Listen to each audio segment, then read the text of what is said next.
Hi, Matt here. We are honored and excited to be nominated not for one, but two Signal Awards. Signal Awards are given out to podcasts that are making an impact and helping people.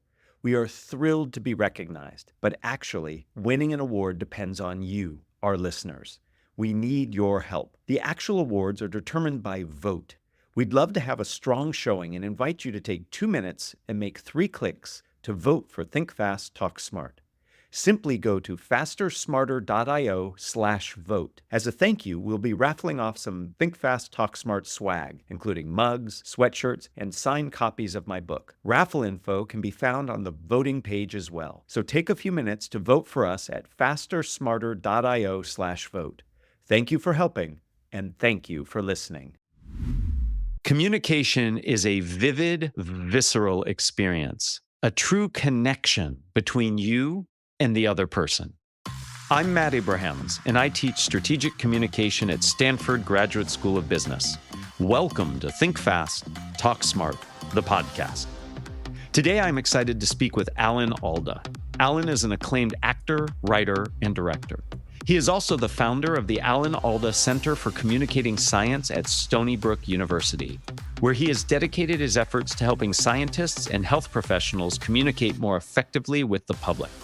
He is the author of several books, including his latest on communication, If I Understood You, Would I Have This Look on My Face? And finally, he hosts an awesome podcast called Clear and Vivid. Alan, thank you for being with me today. I so look forward to our conversation. I do too, Matt. Thank you. Thanks for talking with me. Yeah, shall we get started?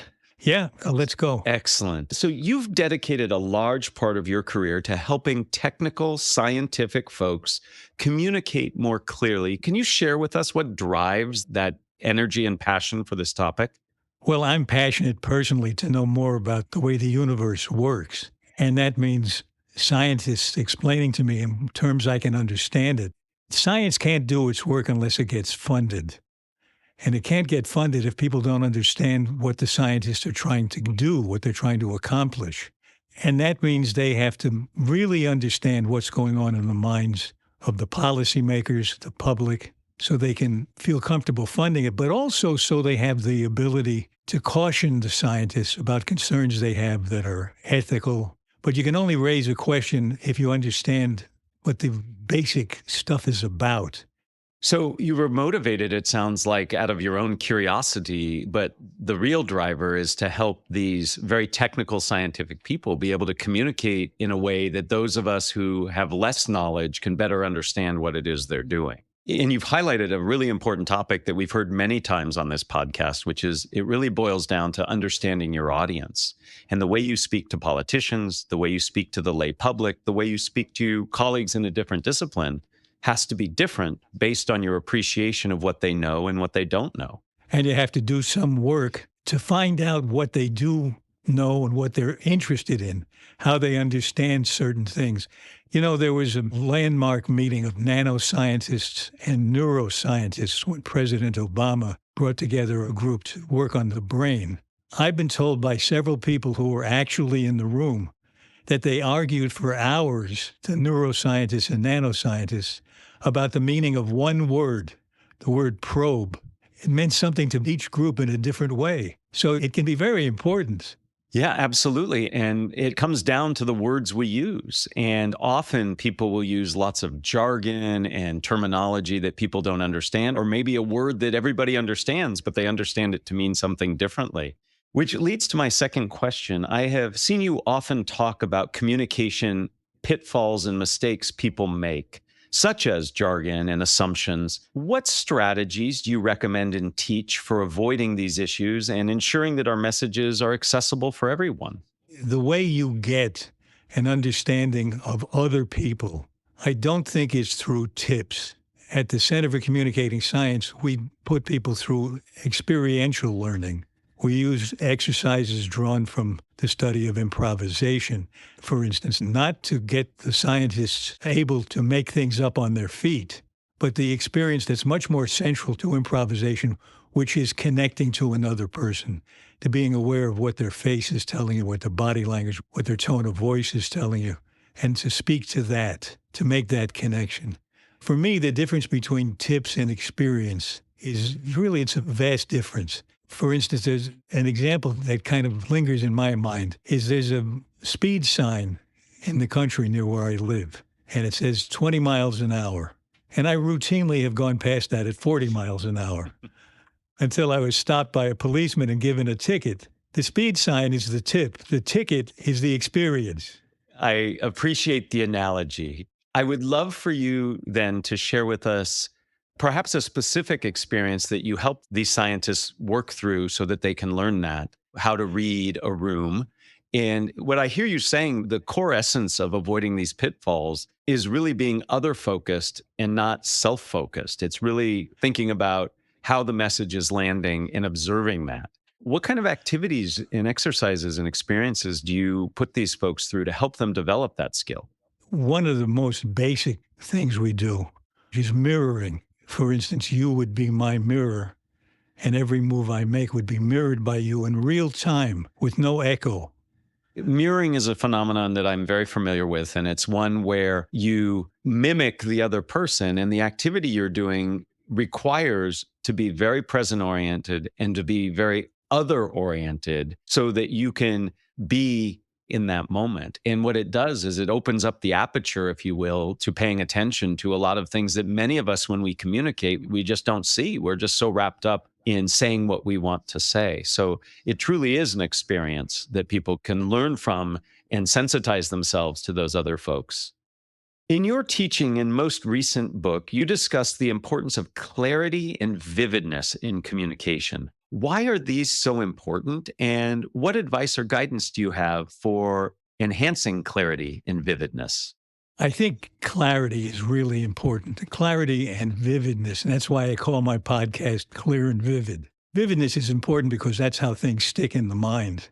You know, I'm fond of that story about the speed sign and the ticket because it's visual. You see the idea visually. Vividness is very important. And I certainly see how vividness and clarity together can really help someone absorb the information that you're communicating. Do you have reflections on reflection about communication? Do you encourage people to think about what worked and what didn't? I do, and I do it myself. I'm very, very interested in watching a YouTube of two people talking or two people at a dinner table and judging where they're on the rails and where they go off the rails. And it's when they're not connecting with one another. And what you get is two dueling monologues. And each monologue is mainly interesting to the person making it. And the other one is waiting for the cue that now it's their turn to talk and generally stay on topic, but not necessarily. Right. So a conversation is not just turn-taking monologues. There's a connection there. What have you found helps bring that connection about? I'll use an example. When you and I did not know each other before we started this, but when we started, before we hit record, I felt that you did a few things to help connect to us. You connected through a common experience that I thought brought us closer together through a third shared experience that we both had. I think I did do that deliberately, maybe not consciously, but I do that at the beginning of every conversation that I do on the podcast. And we've done 300 of them or more so far. And I always feel the first few seconds are very important to establish that we're just two folks talking, because everybody needs to get a little relaxed. When I was a young actor, I'd be nervous on opening night. I'd hear the roar of the crowd through the house curtain, and I'd think, they're here to judge me. And then I began to get the awareness, finally, that they paid money to come see the show to have a good time. And I thought, all I have to do is what I know how to do, and they'll probably have a good time. And not only got relaxed, I got eager to see them, eager to be among them. The last point that you made, I think, is critical for all of us to understand. It is, I believe, and those of us who study communication and anxiety that goes with communication, believe that we are being judged when we communicate, but how we frame that judging.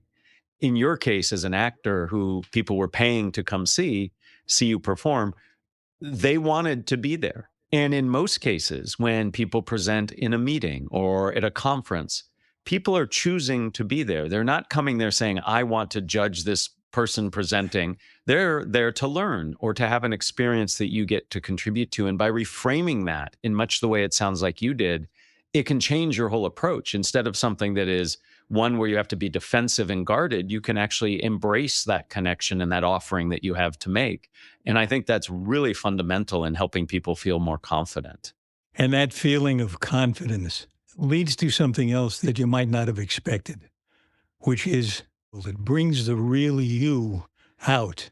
There's nothing more engaging than the real you, not the prepared you, not the rehearsed you, not the you that's wondering if your tie is straight or is there a smudge on your coat. It's who you really are in your openness, in your weakness, and in your strength. And to allow yourself to do that, and you can only do it through connection, in my opinion, through accepting the presence of the other person and respecting that presence. When you have that, then you let you out. And if you're talking with another person, it lets the other person's person out as well. It certainly is a virtuous cycle. And that's where I think the paralysis of anxiety and concern blocks that from happening. And if we can move ourselves beyond the insecurity and the doubt, then we can allow that to come out, as you shared happened for you. It strikes me that in the latter part of your career, you've gone from speaking words, maybe words that you wrote or others wrote, to asking lots of questions. Do you have advice and guidance on how to ask good questions to get good answers and good connection? You interview for your podcast. I know you do a lot with scientists. What makes for a good question? I think really wanting to know, really being curious. If you want something interesting to come out of the person, ask that person a question you really want the answer to. It's not, tell me about chapter 1, now tell me about chapter 2. I would be delighted if you asked me a question that you're curious about either our conversation or the things that get talked about on this podcast. I am curious to know how you started getting into this, because it's something that's interior to our souls more than it is something like the mechanics of a car. I grew up as a son of a teacher, an elementary school teacher, and a lawyer. My mother was very creative, and her language was very flowery. It was all about engagement. I mean, she was teaching fourth graders. And my father, on the other hand, was a lawyer, and it was very regimented and had to be structured and concise and clear. And I remember watching their communication patterns and being fascinated by it. When I was about 7 or 8, my mother got very frustrated with my brother and me for all the toys and tchotchkes we had around. And she said, we're having a garage sale. And I grew up in a community, Alan, where there were lots of garage sales. And my mother said, we need to make sure our garage sale signs stand out because otherwise nobody will see it. So she had us insert a B in the middle of the word garage, which made it a garbage sale, not a garage sale. And we sold more stuff that weekend than anybody in our whole neighborhood. And my mother to this day thinks it's because our sign stood out. I think people thought we were stupid. But my point is, I learned at that age that words, that language can actually change behavior. And ever since then, I've been fascinated by it. Went to school, graduate school, studied it, and now have the pleasure of teaching it. And that's really where I think my origin comes from. How old were you at the garage sale? 7 or 8. I can still remember the toys she made me sell. That's great. But talk about being vivid. To put the B in the garage sign is really eye-catching. Yeah, I want to come back to this notion of what makes for a good story, because you have told several stories and vividness is clear. Are you strategically thinking as you're telling your stories about inserting vividness, or is it just something that you do naturally? Because not everybody is an equally good storyteller. I think you can learn to be a better storyteller. How conscious or unconscious is it for you personally? I think a lot of it has become unconscious, become the way I talk.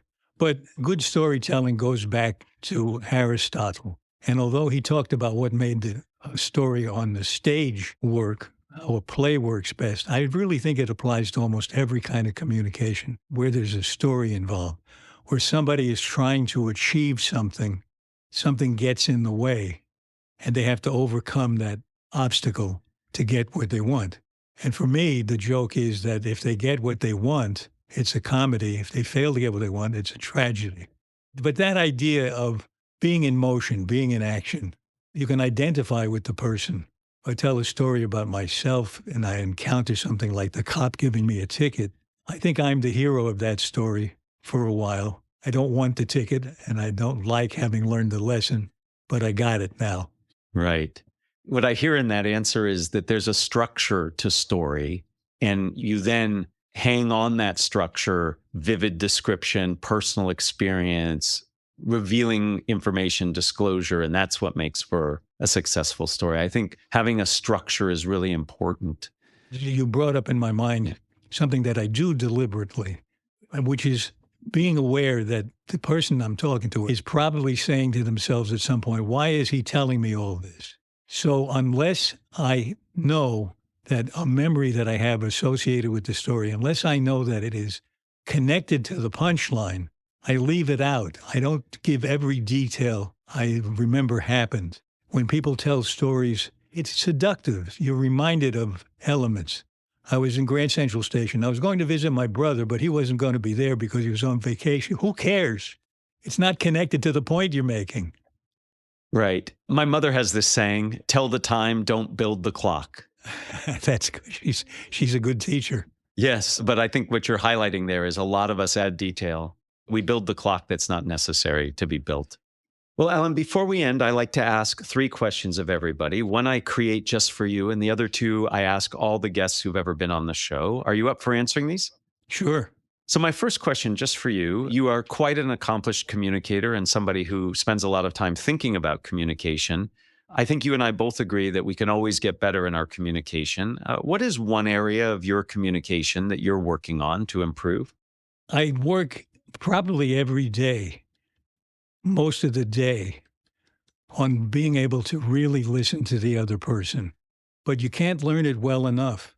There's always more to learn, and there's always more, a new way to realize that if you do that, you're listening better. I tried my best to listen to what you said, and I would agree that listening is a great skill to work on. Question number 2, who is a communicator that you admire and why? 2 guys, Brian Greene and Stephen Strogatz, because they love physics and mathematics. They really love it, and they really love helping you understand it. There's no fakery about it. Let me see if I can find a way to say this, that you have the same excitement about it that I do. And I really admire that in both of them. So it sounds like some authenticity and passion for getting the information across is key there. My third and final question for you. What are the first 3 ingredients that go into a successful communication recipe? Connecting, communicating, and clarity. And the thing about all 3 of them is that they're all based on hearing what the other person is really saying, really getting inside the person's head, letting the person be real to you, accepting them, letting them in. That notion of accepting and having the person be real to you, I think, is really powerful. I thought you were going to say the 3 things they all have in common is they start with the letter C. And that's true too. Alan, it has been a true delight to speak with you. Talking to somebody who has spent the time you have reflecting on what makes for effective communication is beneficial for me and hopefully for all of our listeners. The idea of being vivid, being clear, and being connected are essential for communication and for furthering the goals that we have. Thank you for your time. Thank you, Matt. I enjoyed our conversation very much. Thank you for joining us for another episode of Think Fast, Talk Smart, the podcast. To learn more about connecting with your audience when communicating, please listen to episode 82 with Nancy Duarte. And to learn more about becoming a better listener, please check out episode 117 with Julian Treasure. This episode was produced by Jenny Luna, Ryan Campos, and me, Matt Abrahams. Our music is from Floyd Wonder. With thanks to Podium Podcast Company. Please check us out on YouTube and wherever you get your podcasts. Be sure to subscribe and rate us. Also, follow us on LinkedIn and Instagram. And check out fastersmarter.io for deep dive videos, English language learning content, and our newsletter. Hi, Matt here. Want some quick coaching or answers to your communication questions and concerns? On November 5th at noon Eastern, Allison Wood Brooks of Harvard Business School and I will be hosting a Think Fast, Talk Smart LinkedIn Live, where we will discuss some of Allison's new research and then we'll do some coaching. We'll share more about the event soon. If you'd like us to answer your questions or give you some coaching, send us a voicemail on fastersmarter.io. Tap the microphone button at the bottom right of the screen. Click the Start Recording button and follow the instructions to leave us your message. Again, reach out to us at fastersmarter.io. We can't wait to hear from you.